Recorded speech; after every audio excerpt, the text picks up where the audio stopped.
इस वक्त की बड़ी खबर हम आपको बता रहे हैं। बीजेपी में शामिल हुए नवीन जिंदल, ये बड़ी खबर इस वक्त की आपको बता दें। बीजेपी में शामिल हो गए हैं नवीन जिंदल, कुरुक्षेत्र से बीजेपी उम्मीदवार बना सकती है। तो नवीन जिंदल ने कांग्रेस पार्टी से इस्तीफा दिया और सोशल मीडिया पोस्ट भी उन्होंने किया है इस्तीफा देने के बाद, जिसमें उन्होंने लिखा है कि मैं कांग्रेस पार्टी की प्राथमिक सदस्यता से इस्तीफा दे रहा हूं। 10 साल तक मैंने यहां पर सांसदी की है और उसके बाद उन्होंने इस्तीफे का जिक्र किया है और बीजेपी में भी शामिल हो गए हैं नवीन जिंदल। तो ये बड़ी और अहम खबर हम आपको बता रहे हैं। नवीन जिंदल ने कांग्रेस पार्टी से इस्तीफा दे दिया है और अब बीजेपी में शामिल हो गए हैं। कुरुक्षेत्र से इन्हें उम्मीदवार बनाया जा सकता है बीजेपी की तरफ से। अभी भी बीजेपी 4 सीटों पर उम्मीदवारों का ऐलान नहीं कर पाई है। 6 सीटों पर स्थिति साफ है, लेकिन 4 सीटों पर अभी भी ऐलान होना बाकी है। तो कुरुक्षेत्र भी उनमें से एक है। तो कुरुक्षेत्र से उम्मीदवार हो सकते हैं नवीन जिंदल। पहले कांग्रेस में थे, अब बीजेपी में शामिल हो गए हैं। काफी समय से कांग्रेस से इनकी दूरी साफ नजर आ रही थी, एक्टिव भी नहीं थे कांग्रेसी कार्यकर्ता के तौर पर और पहले भी ये 2 बार चुनाव जीत चुके हैं, सांसद रहे हैं। इनकी माता भी कांग्रेस में जुड़ी रही है। पहले खबर ये भी मिल रही थी कि इनकी पत्नी भी शामिल हो सकती है बीजेपी में, लेकिन फिलहाल अभी नवीन जिंदल ही कांग्रेस पार्टी छोड़कर बीजेपी में शामिल हुए हैं।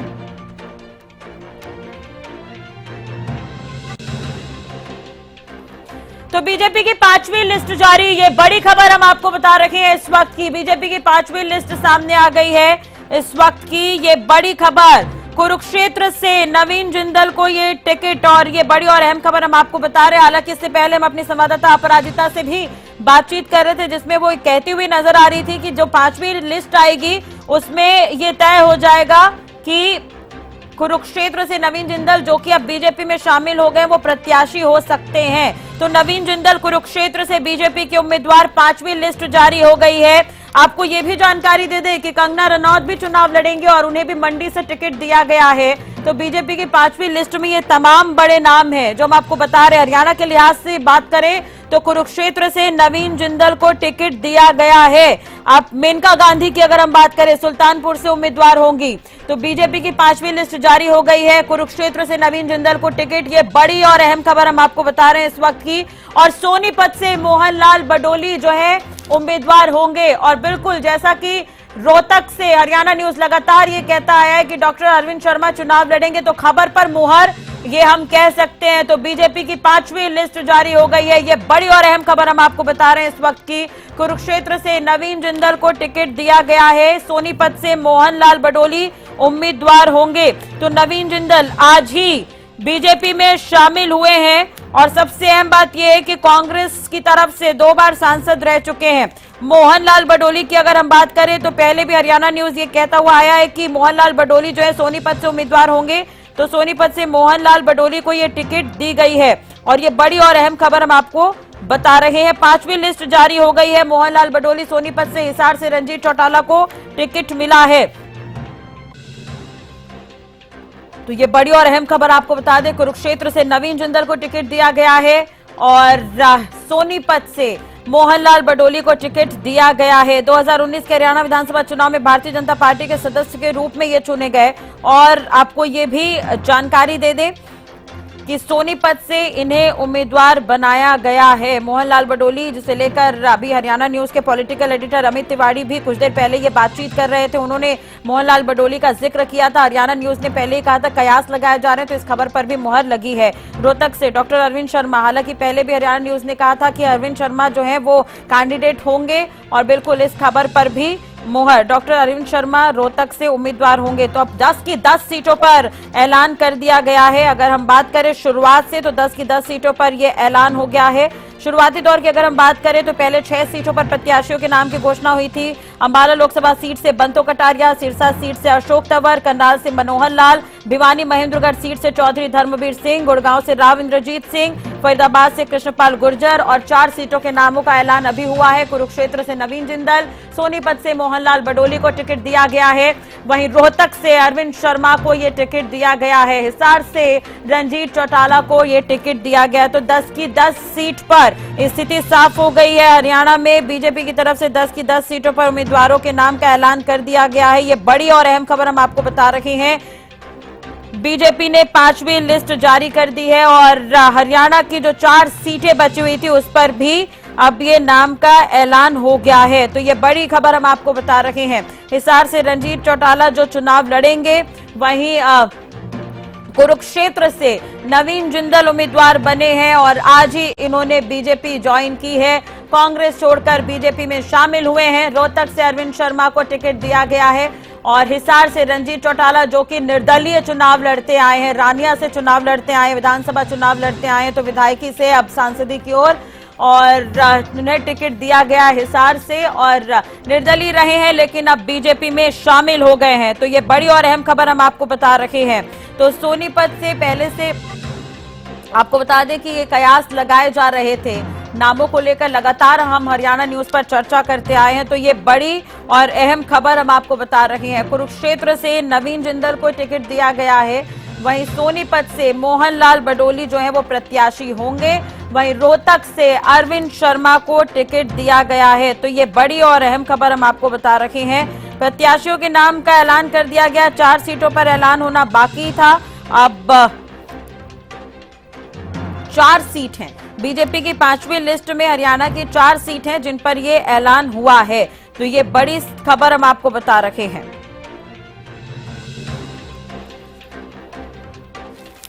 तो अपराजिता हमारे साथ जुड़ी हुई है दिल्ली से संवाददाता। अपराजिता, इससे पहले हम चर्चा भी कर रहे थे 5वीं लिस्ट में हरियाणा के 4 सीटों पर ऐलान हो जाएगा। तो ये बड़ी खबर, 4 सीटों पर प्रत्याशी घोषित कर दिए गए हैं। और उसके अलावा अगर हम पूरे 5वीं लिस्ट की अगर हम बात करें तो कहां से मुख्य रूप से कौन कौन प्रत्याशी होंगे? जी बिल्कुल, भाजपा ने जो 5वीं सूची जारी की है इसमें 111 कैंडिडेट्स के नाम शामिल किए हैं, जिसमें से अगर मैं स्टेट के नाम बताऊं कि किन किन राज्यों को लिया गया है तो आंध्र प्रदेश, बिहार, और बिल्कुल बिहार की अगर बात करते हैं तो बिहार का भी कहा जा रहा था क्योंकि डिस्कशन भी किए गए थे बिहार के 7 फेज में किया जा रहा है। नॉमिनेशन बहुत पास है, तो बिल्कुल कहा जा रहा था कि बिहार में जिन जिन फर्स्ट और सेकेंड फेज में जिन राज्यों को लेकर लोकसभा चुनाव किया जाएगा उन राज्यों के नाम होंगे। और बिल्कुल बिहार को लेकर के सामने आई है सूची, साथ ही गोवा के भी एक उम्मीदवारों का नाम सामने आया है। गुजरात को लेकर के 6 लोकसभा सीटों पे उम्मीदवार के नाम आए हैं। और हरियाणा की बात करते हैं तो 4 उम्मीदवारों के 4 लोकसभा सीट जो बचे हुए थे उनके आए हैं। वहीं हिमाचल प्रदेश से 2, झारखंड से 3, कर्नाटका से 4 और केरला से आए हैं 4, महाराष्ट्र से 3, मिजोरम से 1, उड़ीसा से 3, ओडिशा से काफी सारे उम्मीदवारों के नाम सामने आए हैं। वहीं राजस्थान की बात करें तो राजस्थान से 7 लोकसभा सीटों पे आए हैं, सिक्किम में 1, तेलंगाना से 2, उत्तर प्रदेश के भी काफी सारे, क्योंकि बिल्कुल बिहार और उत्तर प्रदेश में 7 फेज में किया जा रहा है। वहीं वेस्ट बंगाल के भी बहुत सारे उम्मीदवारों के नाम सामने आए हैं। बिल्कुल चर्चा की गई थी वेस्ट बंगाल, उत्तर प्रदेश और बिहार के लेकर के मूल रूप से चर्चा की गई थी। और बिल्कुल देखिए, कहीं ना कहीं हम कह रहे थे कि हरियाणा के कोई प्रतिनिधि वहां मौजूद नहीं थे। बिल्कुल अगर हम पिछली बार की बात करते तो पिछली बार भी जब 6 लोग उम्मीदवारों के नाम सामने आए थे तो उसमें भी प्रतिनिधि मौजूद नहीं थे, मगर हरियाणा के 6 लोकसभा सीटों पे चर्चा भी की गई थी और नाम सामने आए थे। और बिल्कुल इस बार भी वही हुआ है। तो इस बार चारों लोकसभा सीट पे उम्मीदवारों के नाम सामने आ चुके हैं। तो बिल्कुल 111 कैंडिडेट्स के नाम इस बार भारतीय जनता पार्टी ने रिलीज किए हैं राष्ट्र पे। ठीक है, अपराजिता बने रहिएगा हमारे साथ। अमित जी जुड़ गए हैं, हरियाणा न्यूज के पॉलिटिकल एडिटर। अमित जी, इससे पहले हमने बातचीत की है नवीन जिंदल को लेकर भी, रंजीत चौटाला को लेकर भी, और चर्चा हम कर रहे थे तो हरियाणा न्यूज की खबर पर मुहर ही लगी है। आप मोहन बडोली का भी जिक्र कर रहे थे, उस खबर पर भी मुहर कहीं ना कहीं, अरविंद शर्मा का भी आपने जिक्र किया था। तो बिल्कुल जो हमने दिखाई दी खबर, जो कयास लगाए जा रहे थे, कहीं ना कहीं हरियाणा न्यूज की खबर पर यह मुहर लगी है। अब जो बचे हुए 4 सीट थे उन पर भी प्रत्याशियों के नाम का ऐलान कर दिया गया है। कुरुक्षेत्र की हम बात कर चुके हैं। अगर हम बात करें अब रोहतक की, तो अरविंद शर्मा को टिकट दिया गया, दोबारा से उन पर भरोसा जताया गया है। जी निश्चित रूप से राजश्री, जैसा हमने चर्चा की थी ठीक वैसा ही लगा और हरियाणा न्यूज की खबर पर एक बार फिर मुहर लगी है। और देखिए, भारतीय जनता पार्टी ने एक बार फिर, जैसे ठीक कहा आपने कि अरविंद शर्मा रोहतक से लड़ेंगे और उनके नाम पर एक बार फिर विश्वास जताया है भारतीय जनता पार्टी के शीर्ष नेतृत्व ने। देखिए, काफी मंथन हुआ उनके नाम को लेकर भी, नए नए नाम सामने आ रहे थे, कयास लगाए जा रहे थे। और इसी बीच जो है अरविंद शर्मा के नाम का एकदम से ज्यादा उनका नाम पिछले 2-3 दिनों से चर्चा में था कि उन्हीं पर ही विश्वास दोबारा जताया जाएगा। और एक तरह से ये लिस्ट पहले से तैयार थी, जैसे रंजीत सिंह का शामिल करवाया गया, उन्हें तुरंत करवाया गया। देखिए, कोई भी बड़ा नेता जब भारतीय जनता पार्टी में शामिल होता है तो वो पार्टी मुख्यालय में आके शामिल होता है, जैसे नवीन जिंदल ने किया। राष्ट्रीय जो महासचिव है विनोद तावड़े, उनकी मौजूदगी में उनकी जो शामिल हुए, बीजेपी में हुए। और इधर रणजीत सिंह सिरसा में ही शामिल हो गए, यानी उन्हें आनंद फानंद में, मतलब समय भी उन्हें कम मिला दिल्ली तक आने का मौका ही नहीं मिला, उन्हें सिरसा में ही ज्वाइनिंग करवा दी गई, क्योंकि उनका नाम जो था वो पहले से ही तय हो गया था हिसार के लिए। और देखिए अब एक तरह से कांग्रेस पर दबाव फिर बन गया है, क्योंकि भारतीय जनता पार्टी ने अपने उम्मीदवारों का 10 की 10 सीटों पर ऐलान कर दिया है। और अब तक केवल INDI गठबंधन के एकमात्र जो उम्मीदवार आम आदमी पार्टी के सुशील गुप्ता कुरुक्षेत्र से ही उनका नाम सामने आया है। हरियाणा की बात करें तो 9 सीटों पर अब तक कोई निर्णय कांग्रेस का शीर्ष नेतृत्व नहीं ले पाया है। ऐसे में देखिए चुनाव, हालांकि यह नहीं कहा जाएगा कि चुनाव अभी नजदीक है, हरियाणा में छठे चरण में 25 मई को चुनाव होने हैं, समय है, लेकिन उम्मीदवार को तैयारी करने के लिए भी पूरा समय चाहिए होता है, जनता के बीच जाना होता है। तो ऐसे में निश्चित रूप से कांग्रेस हाईकमान को भी जल्दी करनी चाहिए। और अब एक तरह से भारतीय जनता पार्टी ने यहाँ भी 10 की 10 सीटों पर पहले नाम का ऐलान करके एक शुरुआती बढ़त जो बनाए जाने की बात होती है वो तो राजश्री बना ही ली है।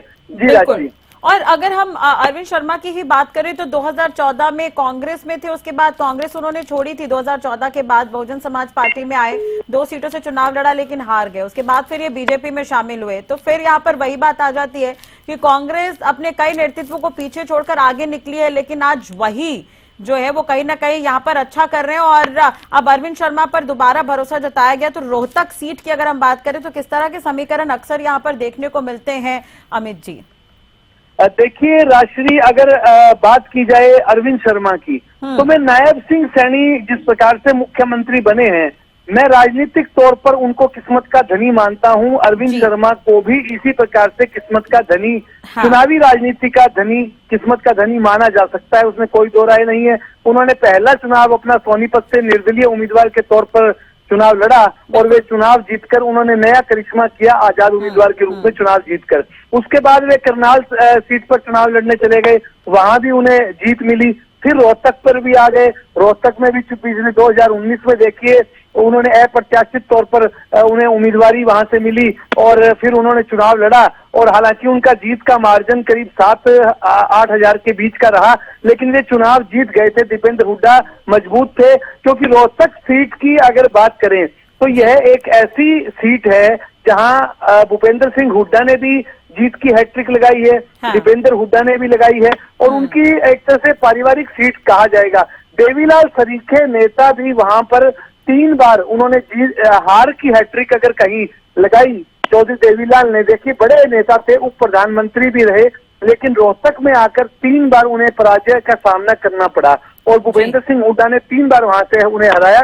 दीपेंद्र हुड्डा भी वहां से MP बने और उनके पिता जो भूपेंद्र सिंह हुड्डा यानी दीपेंद्र हुड्डा के दादा, वहां से चुनाव उन्होंने जीता था रणवीर सिंह हुड्डा ने। तो एक तरह से उनकी पारिवारिक यह सीट कही जाए तो कोई बड़ी बात नहीं है। उन्होंने यहाँ दिलचस्पी भरे चुनाव में, और एक और भी बड़ी बात है, जीत का अब तक का बड़ा रिकॉर्ड, अब तक जो पिछले चुनाव की 2019 से पहले तक अगर किसी के पास सर्वाधिक मार्जिन से जीत का रिकॉर्ड था वो दीपेंद्र हुड्डा ने बनाया था।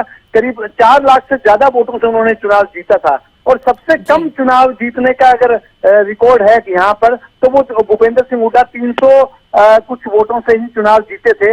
उस समय बड़ा दिलचस्प मुकाबला उनका हुआ था देवीलाल के साथ, तो जो चुनाव जीते थे वे काफी कम मार्जिन से। तो ऐसे में रोहतक ने भी नए तरह के एक तरह से राजनीति में नए रिकॉर्ड स्थापित करने का काम किया है।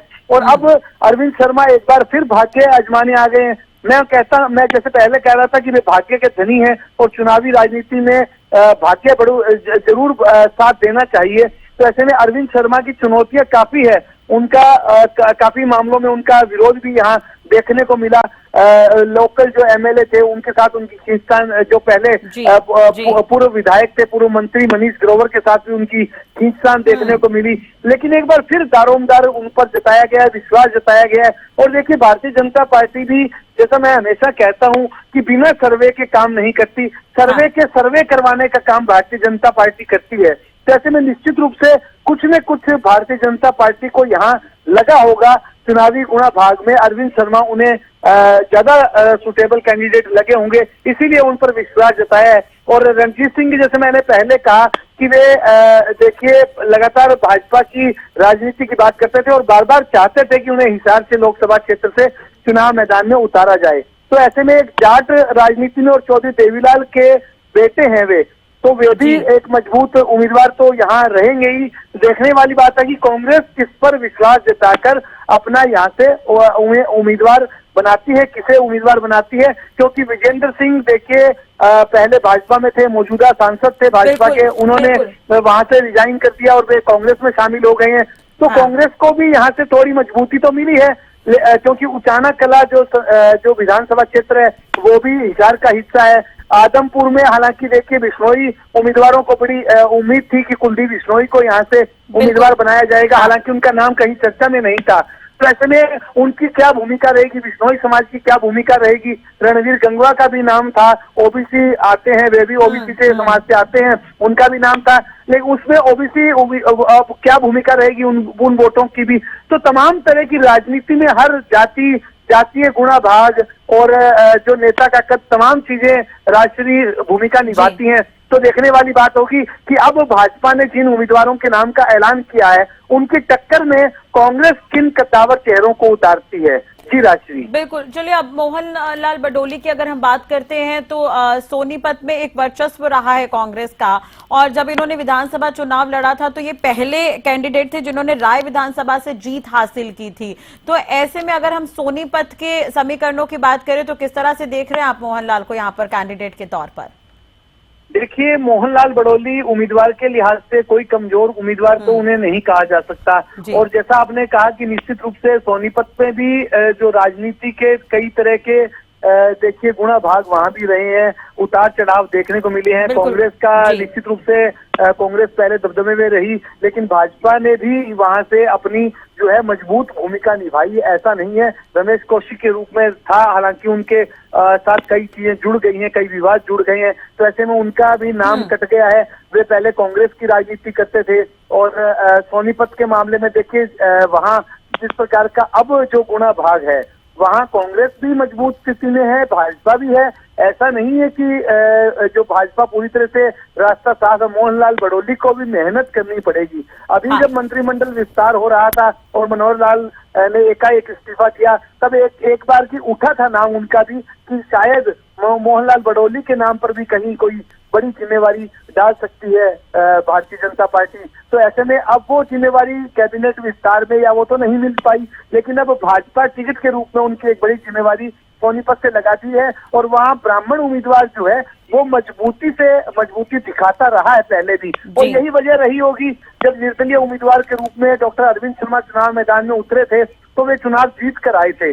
तो ब्राह्मण के वोटों की वहाँ भूमिका रहती है, इसमें कोई दो राय नहीं है। अब देखने वाली बात है कि वहाँ कांग्रेस से चेहरा कौन होंगे, क्योंकि ऐसी चर्चा थी कि हिसार से विजेंद्र सिंह नहीं लड़ेंगे, वे हो सकता है वहाँ सोनीपत से चुनाव लड़ लें, क्योंकि जींद की जो चुलाना जींद और सफीदो सीट है वो सोनीपत का हिस्सा है। और इधर से उचाना कला की बात करें तो वो हिसार का हिस्सा है। तो ऐसे में वो हिसार संसदीय क्षेत्र में आती है उचाना, और जींद, जुलाना और सफीदों वो सोनीपत में रहती है।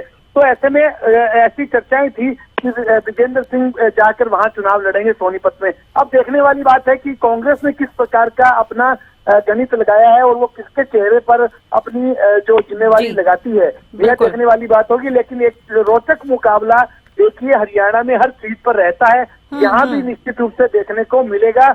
और करनाल और सोनीपत में ब्राह्मण वोटों की बड़ी भूमिका रहती है, तो निश्चित रूप से करनाल में भी उसका समीकरण साधने के लिहाज से देखिए 2 सीटें ब्राह्मणों के खाते में आई है, तो निश्चित रूप से उनके ऊपर भी बड़ा दारोमदार इस बार भारतीय जनता पार्टी ने दिखाया है। जी राष्ट्रीय, बिल्कुल।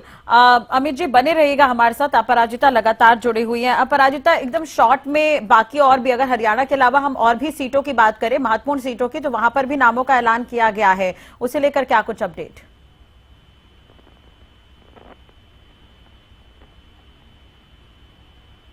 अपराजिता, क्या मेरी आवाज पहुंच रही है आप तक? आपको मेरी आवाज आ रही है? बिल्कुल। अपराजिता, हरियाणा की चलिए 10 से 10 सीटों पर अब बीजेपी ने अपने नाम का ऐलान कर दिया है। ये 5वीं जो लिस्ट आई है उसमें और भी कई महत्वपूर्ण चेहरे हैं, जैसे मेनका गांधी का नाम भी है इसमें, तो उन पर भी फटाफट नजर डालेंगे कि कौन कौन से महत्वपूर्ण नाम है जिन्हें कहाँ से सीट या टिकट दी गई है। जी बिल्कुल राष्ट्रीय, अगर मैं पूरी सूची की बात करूं तो 111 यानी 111 उम्मीदवारों के नाम उतारे गए हैं। उसमें 20 महिला है, 15 SC है, 10 SC है। अगर खास नामों की बात करें तो देखिए इस बार हिमाचल की अगर हम बात करते हैं तो मंडी से कंगना रनौत को लोकसभा चुनाव लड़ाने वाली है भारतीय जनता पार्टी। वहीं सीता सोरेन भी हमने देखा था कि बीते दिनों उन्होंने भाजपा ज्वाइन किया था, कहा था कि हमें भारतीय जनता पार्टी बहुत विश्वास से उन्होंने ज्वाइन किया था और बिल्कुल कहीं ना कहीं कयास लगाए जा रहे थे कि उन्हें भी लोकसभा उम्मीदवार की तरह से उतारा जाएगा और बिल्कुल उनका भी नाम इस सूची में है। वहीं अगर हम बिहार की बात करते हैं तो रविशंकर प्रसाद को वापस से पटना साहिब से दिया गया है, वहीं गिरिराज सिंह को भी दिया गया है, नित्यानंद राय को दिया गया है। तो कई अहम नाम इसमें है और खास तौर पे कंगना रनौत का नाम इस बार दिया गया है। कहीं ना कहीं देखिए अक्षरें लगाई जा रही थी कि इस बार कंगना रनौत भी लोकसभा चुनाव लड़ रही है और बिल्कुल देखने को मिला है कि उनका नाम भी इसमें शामिल है। मंडी से लोकसभा चुनाव लड़ने वाली है, साथ ही कई और नाम इसमें शामिल है। बिल्कुल बिहार का जैसा हमने कहा था रविशंकर प्रसाद को रिपीट किया गया है, साथ ही गिरिराज सिंह को रिपीट किया गया है इसमें। जी राष्ट्रीय बिल्कुल, और ये तमाम लिस्ट है जिनके नाम आप बता रहे थे। मेनका गांधी है सुल्तानपुर से चुनाव लड़ेंगे, हरियाणा न्यूज पर ग्राफिक्स के जरिए भी हम आपको बता रहे हैं। अरुण गोविल जो है मेरठ से चुनाव लड़ेंगे, कंगना रनौत जिन्हें मंडी से टिकट दिया गया है, हिमाचल मंडी से वो चुनाव लड़ेंगी, संबित पात्रा पुरी से चुनाव लड़ेंगे, अक्सर डिबेट करते हुए नजर आते हैं, रविशंकर प्रसाद जो कि पटना साहिब से चुनाव लड़ेंगे। तो ये तमाम लिस्ट है, जैसे कि अपराजिता जानकारी भी दे रही है कि 111 लोगों की जो लिस्ट है वो अभी जारी हुई है, इससे पहले 291 और अभी 111। तो ये 5वीं लिस्ट आई है बीजेपी की। और चलिए लगातार अमित जी भी हमारे साथ बने हुए हैं। अमित जी, अगर हम बाकी उम्मीदवारों की बात करें जैसे कि संबित पात्रा है, मेनका गांधी, ये बड़े नाम है जिनके नाम भी बता दिए गए कि वो कहां से चुनाव लड़ने जा रहे हैं। देखिए निश्चित रूप से ऐसी चर्चाएं जो थी पहले से थी कि अरुण गोविल सरीखे जो चेहरे भी इस बार जो चुनावी राजनीति में देखने को मिलेंगे, क्योंकि देखिए राम मंदिर जो की स्थापना प्राण प्रतिष्ठा होने के बाद से ऐसा कयास लगाया जा रहा था कि राम मंदिर भी एक बड़ा मुद्दा है, चुनावी मुद्दा रहेगा और उसमें जो राम मंदिर बनने का श्रेय जरूर भाजपा लेना चाहेगी। जब गरगर रामायण देखी जा रही थी उस समय अरुण गोविल राम के रूप में एक बड़े अभिनेता के रूप में नजर आए और वो एक तरह से उन्हें आज भी राम के रूप में लोग देखना पसंद करते हैं और वे जहां भी जाते हैं उन्हें राम की जो पुरानी रामायण के चेहरे के रूप में उन्हें याद किया जाता है। तो भारतीय जनता पार्टी ने उन पर भी भरोसा जताया है इस बार। और मेनका गांधी की ऐसी चर्चा थी कि जो अब इस बार जो है वो उनके पुत्र वरुण गांधी की टिकट कटेगी और मेनका को मिलेगी, तो ऐसा विश्वास लोगों का था चर्चा में। तो उस तरह की भी वो भी स्थिति स्पष्ट हो गई है। देखिए कई बड़े चेहरे हैं, संबित पात्रा हालांकि पिछली बार चुनाव हार गए थे, इस बार फिर से उन्हें विश्वास उन पर जताया है भारतीय जनता पार्टी ने। देखने वाली बात है कि कितनी करामात वे अपने निर्वाचन क्षेत्र में कर पाते हैं, लेकिन वे भाजपा के जो प्रवक्ता लंबे समय से हैं और भाजपा की पूरी जो राजनीति को और भाजपा की विचार को, आचार विचार को, रीति नीति को मीडिया के सामने रखते रहते हैं। तो ऐसे में कई बड़े चेहरे राष्ट्रीय सामने आए हैं और भाजपा ने एक तरह से देखिए जिस प्रकार से अपनी लिस्ट निकाली है वो निश्चित रूप से अपने विरोधियों के लिए तो एक दबाव बनाने का काम किया ही है, क्योंकि उन्होंने तकरीबन सारी लिस्ट अब उनकी जो निकल चुकी है। अब देखने वाली बात है कि कांग्रेस कब तक अपने उम्मीदवारों के नाम का ऐलान करती है। जी चलिए, वरुण गांधी का टिकट कट गया है इस बार अमित जी। जी निश्चित रूप से राष्ट्रीय जिस प्रकार की चर्चाएं थी, जैसे मैंने पहले कहा कि माता और पुत्र में, माँ बेटे में से किसी एक को टिकट मिलेगा। तो कुछ उनकी वरुण गांधी के जो तल्ख तेवर थे, जो कुछ उनके विवाद भी सामने आए, बयानों को लेकर भी उनके बोल सामने आए, तो उसको लेकर कहीं न कहीं भाजपा का शीर्ष नेतृत्व वो कुछ खुश नहीं था। तो इसी वजह से ही संभवतः उनका नाम तो पहले से ही था कि उनका नाम इस बार सामने नहीं आएगा और ठीक वैसा भी हुआ है और उनका नाम कट चुका है। कंगना रनौत का नाम जो पहले से चर्चा में था कि भारतीय जनता पार्टी उन पर भरोसा जताएगी, क्योंकि उन्हें देखिए जब उनका विवाद, उनका जब कांग्रेस का और शिवसेना के साथ उनका विवाद रहा मुंबई में, उस समय उन्हें वाई सिक्योरिटी का घेरा प्रदान किया गया था। तब से ही ऐसा लग रहा था कि जो कंगना रनौत का झुकाव जो है पूरी तरह से भारतीय जनता पार्टी की तरफ है और ऐसा लग रहा था कि हिमाचल प्रदेश की किसी सीट पर उन्हें चुनाव मैदान में उतारा जाएगा। तो मंडी में उन पर भरोसा जताया गया। मंडी सीट महत्वपूर्ण सीट है, वहां से अब कंगना रनौत जो है वो भाजपा की उम्मीदवार बना भी दी गई है। तो ऐसे में देखिए, और एक सीता सोरेन का नाम भी देखिए इसमें सामने आया है दुमका सीट से, और यह है झारखंड की वो सीट है जहां पर सीता सोरेन देखिए पहले से ही नाराज थी हेमंत सोरेन से और उनके परिवार में एक तरह से भारतीय जनता पार्टी ने सेंध लगाने का काम किया है और सीता सोरेन पर विश्वास जताकर। तो यह भी एक बड़ी और दुमका जो अनुसूचित जनजाति की सीट है, इस पर भारतीय जनता पार्टी ने सीता सोरेन को उतारा है। और अगर देखिए पूरे अगर देश की बात भी करें और राष्ट्रीय और हरियाणा की बात भी करें, तो इस बार जो चेहरे हैं वो ज्यादातर उसमें से कांग्रेसी चेहरे जो है वो मैदान में सामने आए हैं। अरविंद शर्मा की बात कर लीजिए, उन्होंने भी हालांकि निर्दलीय से अपनी राजनीतिक पारी शुरू की थी, लेकिन वे कांग्रेस से लंबे समय तक जुड़े रहे और कांग्रेस से बदलकर भाजपा में आए थे। रणजीत सिंह भी हालांकि उनकी राजनीतिक पारी अपने पिता के साथ शुरू हुई थी, लेकिन वे भी कांग्रेस की राजनीति करते करते ही भाजपा में अब शामिल हो गए हैं। आजाद से वे अब भाजपा के हो गए हैं। और नवीन जिंदल कांग्रेसी थे, धर्मवीर भी कांग्रेसी थे, राव इंद्रजीत भी कांग्रेसी थे। हाँ। तो ऐसे में एक तरह से जो उम्मीदवारों के नाम सामने आ रहे हैं भाजपा की तरफ से, उनमें कई चेहरे कांग्रेस की राजनीति लंबे समय तक करते रहे हैं। हाँ। और ऐसा ही हरियाणा में भी देखने को मिल रहा है और देश के दूसरे हिस्सों में भी राजश्री देखने को मिल रहा है। जी राजश्री, बिल्कुल, और कहीं ना कहीं कांग्रेस को इस पर अब मंथन करने की भी आवश्यकता नजर आती है। बहुत बहुत शुक्रिया अमित जी तमाम जानकारी और बातचीत के लिए। अपराजिता, आपका भी बहुत बहुत शुक्रिया। तो इससे पहले की जो 4 लिस्ट बीजेपी के सामने आई थी उसमें कुल मिलाकर 291 उम्मीदवारों के नाम थे, और आज जो 5वीं लिस्ट सामने आई है उसमें 111 उम्मीदवार हैं जिनके नाम घोषित कर दिए गए। हरियाणा की 10 सीटों पर नाम का ऐलान कर दिया गया है बीजेपी की तरफ से। कांग्रेस की लिस्ट का इंतजार है हरियाणा के